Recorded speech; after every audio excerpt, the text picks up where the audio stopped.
where you are at the moment, there are always small groups. You may never notice these things until you are actually put in the situation to think about it. Going to the meeting, I recognized some of the things that were in the Module 8 readings about small group interaction. I recognized participatory style leadership, decision-making, interaction rules, and group communication when I attended the Hampton FFA meeting. I normally don't recognize these things, but when I thought about it, it was definitely noticeable. I will begin by defining small group interaction, then explaining how they are incorporated in the meeting. Every meeting always has some sort of small group interaction. It may not have all of the ones that were explained in Group Presentations, Chapter 18, but most of them will have at least one. According to Tubbs, small group interaction is the process by which 3 or more members of a group exchange verbal or nonverbal messages in an attempt to influence one another. The FFA meeting I attended demonstrated about 4 of these. There were about 20 people at this meeting. First, the president brought up the important topics they needed to talk about. In the middle of the meeting, the secretary told us the minutes from the past meeting. Other than that, the president or the advisor of the chapter will give each of the officers a specific topic to talk about after the president brings it up.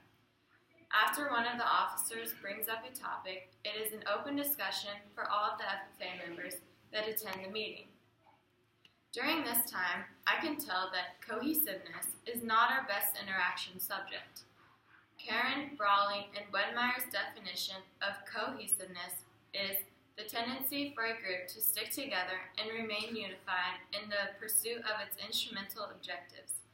If someone doesn't like something, they just say their opinion and it doesn't go over well. We always end up fighting. We need to work on this aspect of small group interactions. We do a fundraiser to raise money for State FFA hotel rooms, which is we sell fruit and then you get leadership points. Leadership points are points you get from doing competitions, community service, or by simply just attending a meeting. Whoever is in the top 25 leadership points gets a free pass to State FFA. Now that I have told you about some of the group interactions, I will explain some of the others that I recognized in the Hampton FFA meeting. There are 3 different types of leadership: highly directive, participatory, and negligent style.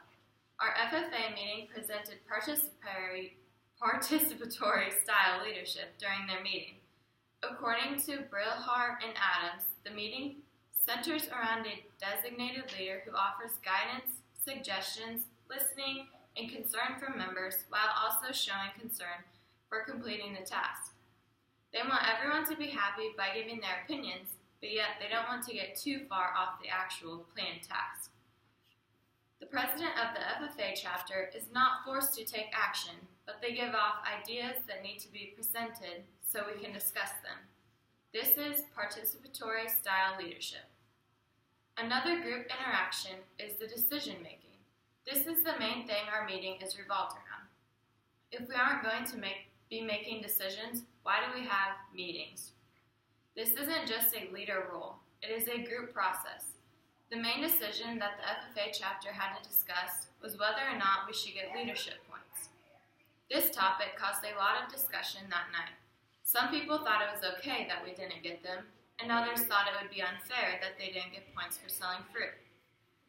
After the chapter officer brought this topic up, this is when the decision-making came along. According to Dante, it is a fair advantage to everyone to go out and sell fruit, so we should get them. If they want to go sell, that is good for them. No one has more of an advantage than the other. Then a chapter officer said they had already talked about it and said there are no points for selling fruit and they aren't going to change it. Then someone said that the freshmen and younger classes have a disadvantage to getting points because they don't get to go as many competitions. After all the other discussions, the chapter officers considered it and said they would think about it.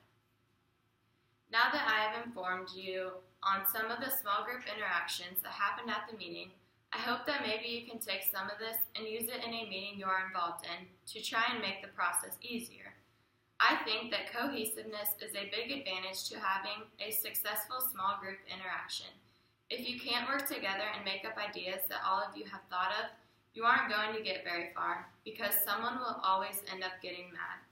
The Hampton FFA chapter used some of the interactions very well and need to work on using the other ones to help the meeting go smoother.